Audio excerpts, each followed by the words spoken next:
اللهم صل على حبيبنا محمد وعلى آله وصحبه أجمعين. اللهم صل على حبيبنا محمد وعلى آله وصحبه أجمعين. اللهم صل على حبيبنا محمد وعلى آله وصحبه أجمعين. السلام عليكم ورحمة الله وبركاته. بسم الله، الحمد لله، والصلاة والسلام على حبيب الله سيدنا محمد بن عبد الله وعلى آله وصحبه ومن والاه. سبحانك لا علم لنا إلا ما علمتنا إنك أنت العليم الحكيم، ولا حول ولا قوة إلا بالله العلي العظيم. اللهم رب اشرح لنا صدورنا ويسر لنا أمورنا واحلل عقدة من ألسنتنا يفقه أقوالنا. اللهم فكهنا في الدين وعلمنا التأويل برحمتك يا رب العالمين، والحمد لله رب العالمين. Alhamdulillah, summa alhamdulillah. Apa khabar sahabat-sahabat semua? Ahlan wa ginasikun. Latifah Abu Hassan, Airin Kirana, Nat Zainab, Norisha Hassan, serta semua sahabat-sahabat yang lain. Kita bertemu kembali di dalam pembacaan kitab Sahih Imam Muslim pada siri yang ke-13 bersama dengan saya Umar Aziz. Ahlan Liza Zainal, ahlan kepada Rokia Naina, Syam, Hatta Jamid dan juga Nasrina serta semua sahabat-sahabat yang lain. Kita masih lagi berada pada mukaddimah Sahih Imam Muslim, di mana Imam Muslim memperkenalkan kepada kita perawi-perawi yang mempunyai kecacatan yang ditolak periwayatan oleh para ulama hadis pada zaman beliau. Riwayat yang ke-85, baca muka surat 75.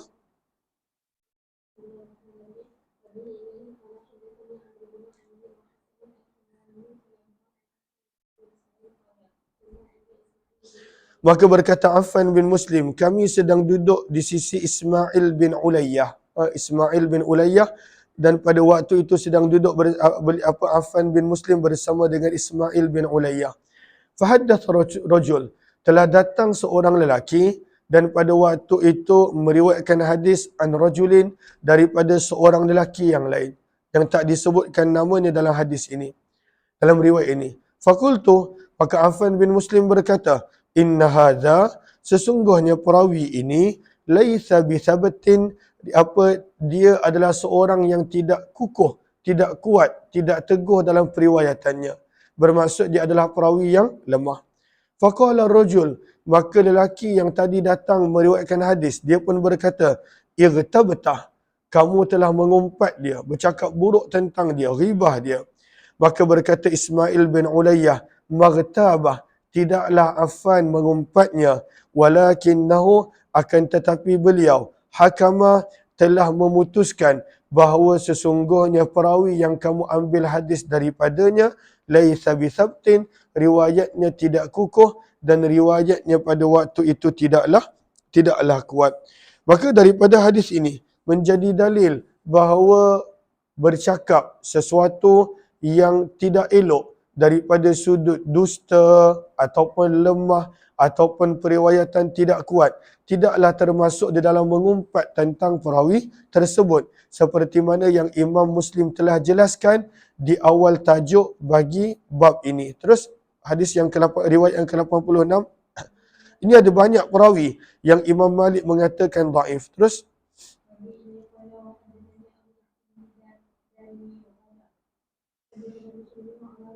Bishr bin Umar berkata, aku telah bertanya kepada Imam Malik bin Anas berkenaan perawi Muhammad bin Abdul Rahman alladhi yarwi, yang mengambil hadis daripada Sa'id bin Musayyab. Maka Imam Malik menjawab, laisa bisiqah, perawi tersebut tidaklah siqah. Maka itu satu perawi, gariskan. Wasa'altu, aku bertanya lagi kepada Imam Malik berkenaan tentang perawi berikut, iaitu Abul Huwairith. Maka Imam Malik menjawab, laisa bisiqah, beliau pun tidak siqah. Maksudnya tidak dipercayai periwayatannya. Wasa'altuhu, maka berkata Bishr bin Umar, aku bertanya tentang perawi ketiga, iaitu Syu'bah alladhi yarwi anhum, yang mana mengambil hadis daripadanya Ibnu Abi Zi'bin. Maka apa kata Imam Malik? Laisa bisiqah, perawi ini pun tidaklah siqah, tidaklah dipercayai. Wasa'altuhu, aku bertanya lagi, kata Bishr bin Umar kepada Imam Malik, tentang perawi yang keempat, iaitu Salih Maula hamba yang telah dimerdekakan oleh At-Tawamah. Maka Imam Malik berkata, laisa bithiqah, itu pun tidak thiqah. Maka berkenaan tentang Salih Maula At-Tawamah ini, para ulama al-jarh wa ta'dil sebenarnya berbeza pendapat, adakah beliau sahih periwayatannya ataupun ditolak periwayatannya. Maka lihat kepada baris yang kedua, 4, 6, 8, 11. Maka aqwalul a'immati fi Salih Maula At-Tawamah, perbezaan pendapat para ulama hadis. Maka Imam Malik hakama telah memutuskan bidu'fi Salih Maula At-Tawamah, bahawa Salih Maula At-Tawamah adalah seorang perawi yang dhaif. Waqal, dan beliau menyebut laisa huwa bithiqah, orang tersebut adalah perawi yang tidak boleh dipercayai. Wa qad khalafahu ghairuh, namun para ulama hadis yang lain berbeza pendapat dengan Imam Malik. Sebagai contoh, Yahya bin Ma'in berkata, Salih hadza thiqah hujjah, perawi ini adalah perawi yang boleh dipercayai dan riwayatnya adalah boleh menjadi hujjah. Faqila, maka dikatakan kepada Yahya bin Ma'in, inna Malikan taraka sima' minhu, sesungguhnya Malik bin Anas telah meninggalkan periwayatan hadis daripadanya. Faqal, maka berkata Yahya bin Ma'in, innama adrakahu, hanya sebenarnya Imam Malik berjumpa dengan Salih ba'dama kabura, setelah dia menjadi tua, wa kharufa, dan pada waktu itu lupa. Sebab itu Imam Malik tolak. Sebab waktu yang Imam Malik jumpa dengan Salih Maula Tawamah, pada waktu itu beliau telah tua dan beliau telah berubah riwayatnya. Wa kadzalika Thawri, begitu juga Sufyan Ats-Tsauri. Kenapa beliau menolak riwayat Salih Maula Tawamah? Innama adraku ba'da an kharufa, setelah beliau mula lupa dan setelah beliau tua. Walakin, dan akan tetapi, kata Yahya bin Ma'in, man sami'a minhu, orang yang mengambil hadis daripada Salih qabla an yakhtalita, sebelum dia menjadi lupa, fahuwa thabtun, maka riwayat itu adalah kukuh dan diterima. Maka bilakah Salih Maula At-Tawamah ini dia mula menjadi lupa dan berubah riwayatnya? Dua baris bawah tu. Wa qala Abu Hatim bin Hibban, taghayyara Salih Maula At-Tawamah fi sanah 25 wa 100. Pada tahun 125 Hijrah, pada waktu itu Salih Maula At-Tawamah dah mula berubah riwayatnya, lupa ingatannya dan tidak lagi kukuh periwayatannya. Okey, terus siapakah perawi yang seterusnya?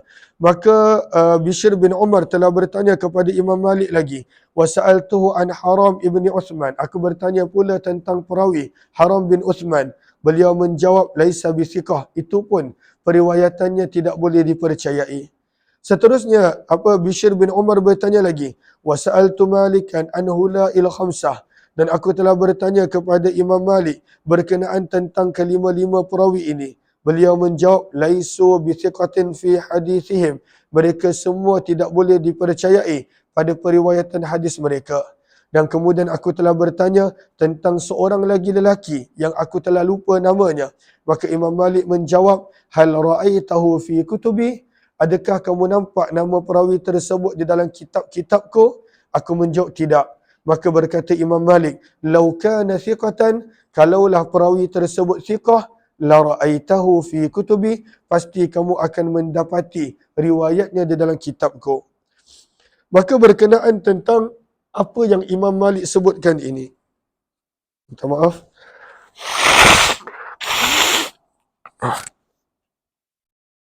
baris yang kedua, baris yang ke 247 daripada bawah.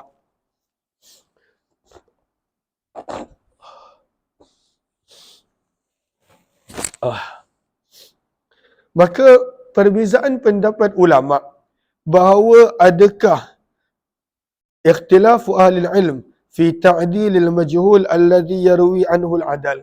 Kalaulah ada seorang perawi yang pada waktu itu majhul, tak kenal siapa dia, namun perawi yang adil meriwayatkan hadis dia, adakah perbuatan itu menjadikan perawi majhul yang tak dikenali tadi sebagai thiqah dipercayai?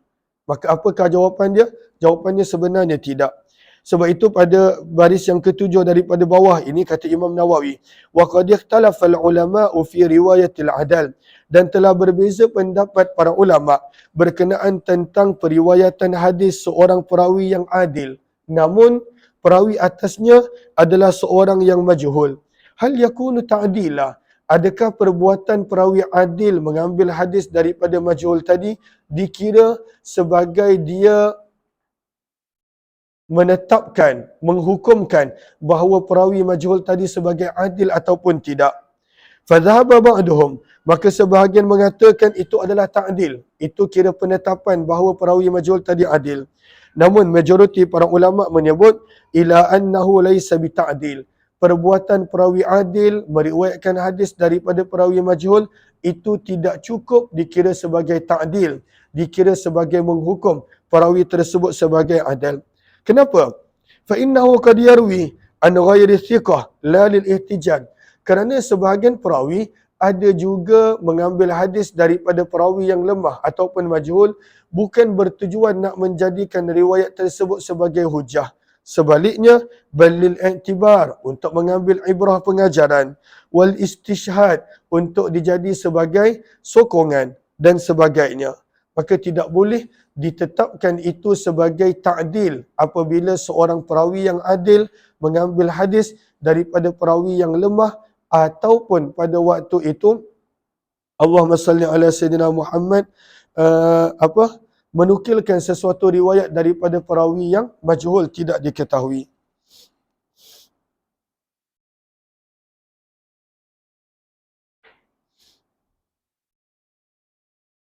Okey, terus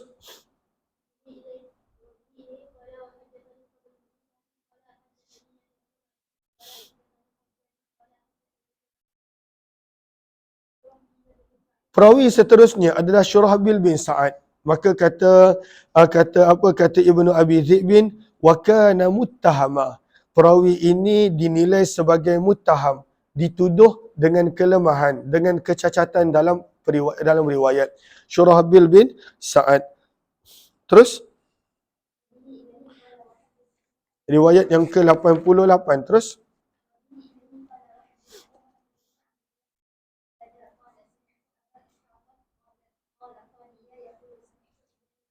Abdullah bin Mubarak ada berkata tentang seorang perawi bernama Abdullah bin Muharrar. Sebelum dia jumpa, dia kata nak sangat jumpa dengan Abdullah bin Muharrar ini. Maka Abdullah bin Mubarak berkata, "Lau khuyyirtu, kalaulah aku diberi pilihan di antara nak masuk syurga ataupun di antara bertemu dengan Abdullah bin Muharrar, lakhtartu, maka aku akan pilih untuk bertemu dahulu dengan Abdullah bin Muharrar, thumma adkhulal jannah, baru aku masuk syurga." So dengar dia macam dahsyat sangat, hebat sangat perawi hadis Abdullah bin Muharrar. Namun bila dah berjumpa apa jadi? Kata Abdullah bin Mubarak, "Falamma ra'aituhu", bila aku dah berjumpa dengannya, kanat ba'ratun, adalah ianya najis, lebih aku suka daripada berjumpa dengan dia.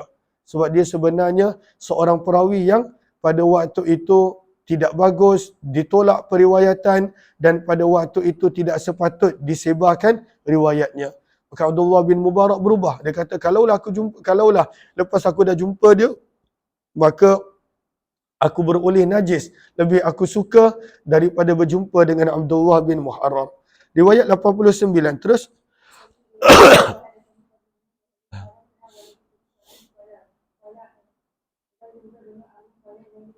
Zaid bin Abi Unaisah berkata, Zaid bin Abi Unaisah ni perawi yang thiqah. Beliau sendiri berkata, la ta'khuzu, janganlah kamu mengambil hadis an akhi, daripada saudaraku. Siapakah saudara dia? Nanti pada riwayat ke-90 datang nama saudaranya. Cuma ni Imam Nawawi terangkan pada baris yang kelima, pada baris yang keempat daripada atas, maka berkata Imam Nawawi, wa ammal akhul madhkur fasmuhu Yahya, namanya adalah Yahya. Adapun saudaranya yang bernama Zaid bin Abi Unaisah tadi, kata Imam Nawawi, wa amma akhuhu Zaidun fathiqatun, adalah seorang perawi yang dipercayai, jalilun, seorang yang hebat di dalam periwayatan hadis, wa ihtajja bihil Bukhari wa Muslim. Imam Bukhari dan Muslim ada mengambil hadis daripada Zaid bin Abi Unaisah. Tapi dia sendiri kata, jangan ambil hadis daripada adikku, daripada saudaraku, iaitu Yahya bin Abi Unaisah. Sebab itu riwayat seterusnya menerangkan tentang Yahya bin Abi Unaisah. Terus, riwayat 90.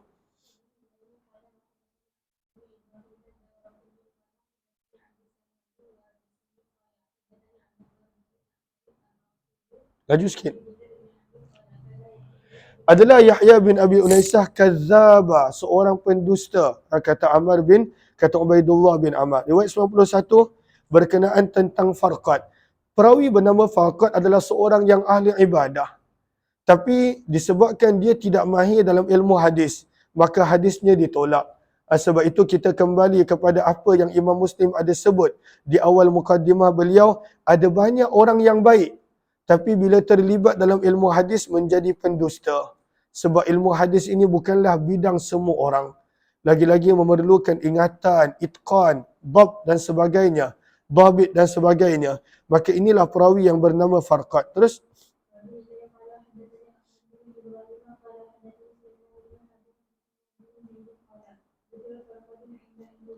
maka disebut tentang perawi bernama Farqad di sisi Ayyub As-Sakhtiyani. Maka pada waktu itu beliau berkata, inna Farqadan, sesungguhnya Farqad, laisa sahibah hadis, bukanlah seorang yang mahir di dalam hadis, maka jangan ambil hadis daripadanya. Lihat baris yang ketujuh syarah Imam Nawawi. Maka siapakah nama beliau? Wa huwa Farqad ibnu Ya'qub As-Subakhi, As-Sabhi, bi fathi sin, As-Sabhi. Maka siapakah beliau? Beliau adalah at-tabi'i al-abid, seorang tabi'in dan ahli ibadah. La yuhtajju bihadithih, para ulama tidak menjadikan hadisnya sebagai hujah. Bukan kerana dia bohong, tidak. Liqaunihi laisa sun'atih, kerana itu bukanlah bidang dia. Dia banyak melakukan kesilapan dalam periwayatan. Kama qaddamnahu fi qaulih, seperti mana yang kami ada ingatkan pada awal mukaddimah. Lam naras salihin, tidaklah kami melihat orang-orang yang baik dan salih.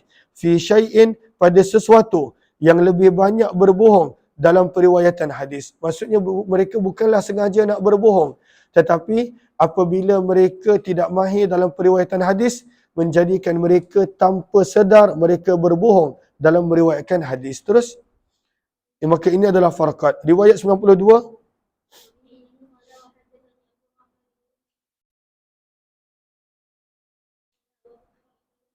Maka perawi yang seterusnya yang dipertikaikan ataupun dalam senarai perawi yang ditolak adalah Muhammad bin Abdullah bin Ubaid bin Umar Al-Laythi.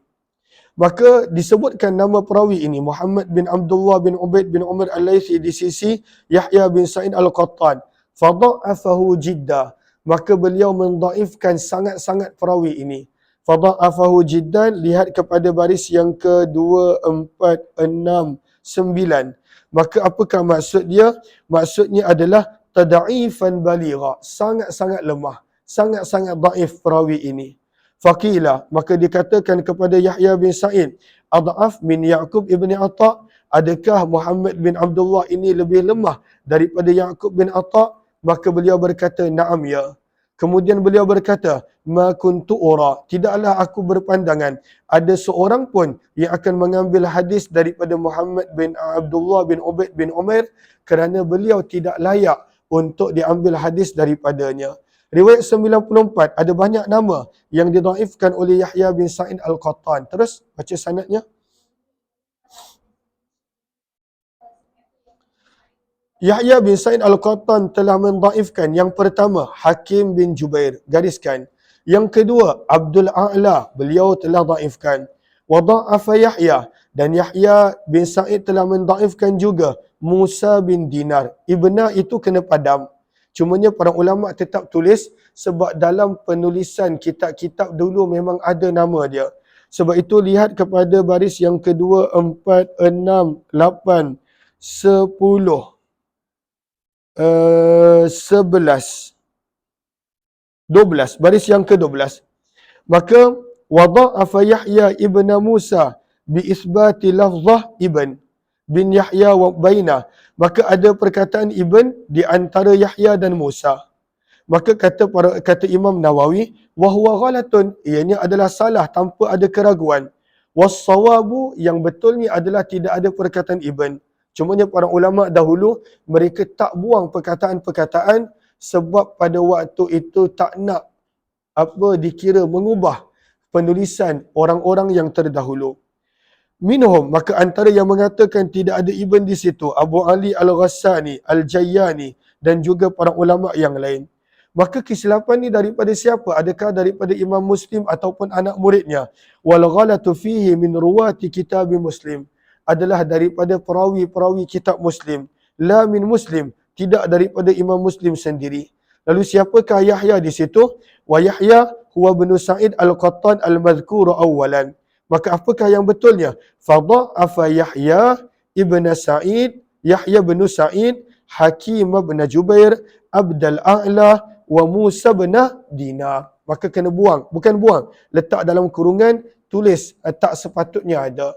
Ataupun tulislah dalam apa-apa tanda untuk faham. Maka Yahya bin Sa'id telah mendhaifkan Musa bin Dinar. Beliau berkata, hadis Musa bin Dinar adalah umpama angin yang berterbangan. Rihun. Wadha'afa.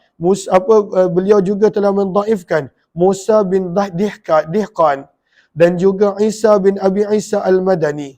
Maka ada 5 orang yang beliau telah dhaifkan.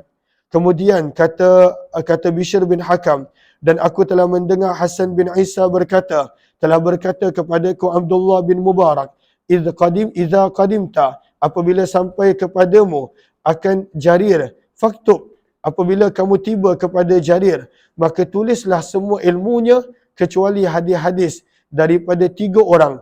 La taktub anhu, jangan kamu tulis, iaitu hadis Ubaidah bin Mu'attib, As-Sirri bin Ismail dan Muhammad bin Salim, kerana mereka ini adalah perawi-perawi yang dipertikaikan. Muka surat 77. Maka di sini Imam Muslim mula menerangkan bahawa orang yang menyangka para ulama hadis bercakap buruk tentang perawi-perawi yang kita telah sebutkan itu sebagai mengumpat, maka beliau menegaskan itu bukanlah mengumpat. Namun ianya adalah perkara yang perlu dilakukan supaya orang tidak mengambil hadis daripada mereka.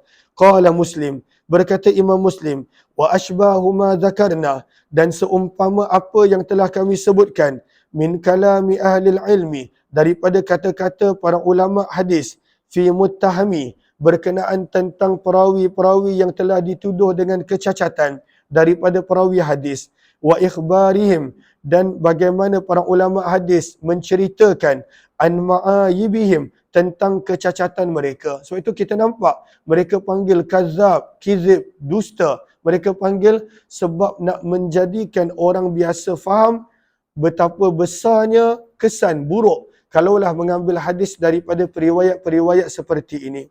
Kata Imam Muslim, maka kathir, maka jumlah mereka sebenarnya banyak. Yatulul kitab, akan menjadi panjang buku, bizikrihi, dengan menyebut nama mereka, ala istiqsa'ih, secara keseluruhan. Wa fima dzakarna, namun pada apa yang kami telah sebutkan, kifayatun, sebenarnya mencukupi, liman tafahama wa aqala, bagi orang yang mempunyai pemahaman dan pada waktu itu kecerdikan akan pegangan para ulama hadis. Mazhabul qaum, pegangan para ulama hadis. Fima qalu, pada apa yang para ulama hadis sebut, min zalika, daripada al-jarh wa ta'dil ini, wa bayyanu, dan bagaimana mereka menjelaskan. Maka nampak macam kasar, dipanggil perawi ni dusta, dajjal dan sebagainya. Tapi sebenarnya para ulama hadis melakukan begitu ada sebabnya, supaya orang menjauhkan diri daripada mengambil hadis daripada perawi-perawi seperti ini. Wa innama alzamu, dan hanya sahaja para ulama hadis melazimkan ke atas diri mereka al-kashfa, untuk membuka an ma'ayibi, tentang kecacatan-kecacatan ruwatil hadis, para perawi hadis, wa naqilil akhbar, dan para penukil riwayat, wa aftau, dan mereka memberikan fatwa bizalika, tentang perkara itu ketika mana ditanya, kenapa para ulama hadis buka keburukan perawi-perawi yang ada kecacatan ini? Lima fihi, kerana padanya terdapat min izamil haz, bahagian yang besar. Kalau kita tengok bawah tu ada nuskah menyebut khatar, kerana terdapat padanya bahaya yang besar. Al-khatar ataupun al-haz, haz memberi maksud bahagian, khatar memberi maksud bahaya. Idul akhbar, kerana hadis-hadis termasuk di dalam amriddin, urusan agama. Innama ta'ti, hanya senya hadis-hadis akan datang menjadikan bitahlil sesuatu itu halal, au tahrim ataupun haram, au amrin menjadi satu perintah, au nahyin ataupun galakan, au targhib atau au nahyin apa larangan, au targhib galakan, au tarhib ataupun amaran. Semua ini berlaku disebabkan hadis. Sesuatu benda tu menjadi halal kerana ada hadis, menjadi haram kerana ada hadis, menjadi amalan yang patut dilakukan kerana hadis. Fa idza kana rawi, maka apabila perawi bagi sesuatu hadis tadi laisa bima'dinin lisidqi, bukanlah tempat untuk kejujuran dan amanah. Summa aqdama, dan kemudian riwayat yang cacat ini datang kepada perawi man qad arafah, yang kenal ini adalah riwayat yang cacat. Walam yubayyin, dan kalaulah dia pilih untuk tidak menerangkan ma fihi, akan kecacatan yang ada pada riwayat ini, li ghairihi, kepada orang lain, mimman jahila ma'rifatah, yang jahil tentang untuk mengetahui kecacatan hadis, kana athima, maka perawi hadis yang tahu ini dikira berdosa disebabkan perbuatannya berdiam diri. Ghasyan, dikira sebagai penipu kepada orang awam bagi umat Islam. Idla yu'man, kerana tidak boleh dipercayai, ala ba'di man sami'a, bagi sebahagian orang yang mendengar hadis yang ada kecacatan, yang ada pembohongan, yang ada rekaan ini, bahawa mereka tak akan menggunakannya ataupun menggunakan sebahagiannya. Tak ada jaminan. Setiap orang yang bila dengar hadis, dia nak amalkan dan dia nak amalkan sekurang-kurangnya sedikit sebanyak, sebahagian. Maka kalaulah tak diberitahu hadis ini cacat, perawi ini ditolak, hadis ini tak boleh diambil, maka menjadilah orang mengamalkan hadis yang tak sepatutnya diamalkan. Wala'allaha au aktsaraha, dan kadangkala sedikit ataupun banyak, akadzib, pembohongan, la aslalaha, ianya adalah tidak ada asal bagi riwayat tersebut. Ma'annal akhbar, bersamaan bahawa hadis-hadis yang sahih, min riwayat thiqat, daripada perawi yang dipercayai, wa ahlil qana'ah, daripada perawi yang pada waktu itu tidak mementingkan dunia, aksar adalah sebenarnya lebih banyak daripada perlu untuk terpaksa mengambil, ayyutar, terpaksa mengambil, ila naqli man laysa bithiqah, kepada riwayat yang perawinya tidaklah thiqah, wala maqna', dan tidaklah pada waktu itu adal. Qana'ah bermaksud adil, bermaksud perawi yang adil. Maka hadis yang sahih banyak. Kenapa nak ambil hadis, kata Imam Muslim, yang ditolak, perawinya pun dipertikaikan? Mengapa begitu? Maka pada perenggan seterusnya, Imam Muslim mula menerangkan, apakah sebab banyak orang pada waktu itu meriwayatkan hadis-hadis yang daif? Apakah penyebab dia? Kebanyakan penyebab adalah kerana mereka nak menampakkan diri mereka ini perawi yang mempunyai banyak hadis, at-takthir.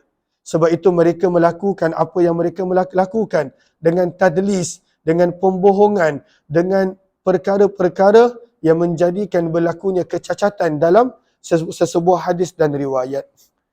Wala ahsib, kata Imam Muslim, dan aku tidak mengira, kathiran mimman yu'arriju minan nas, kebanyakan orang yang cenderung daripada manusia, daripada perawi-perawi, ala ma wasafna, atas apa yang kami telah sebutkan, min hadhil ahadithid di'af, daripada hadis-hadis yang lemah, wal asanidil majhulah, sanad-sanad yang majhul.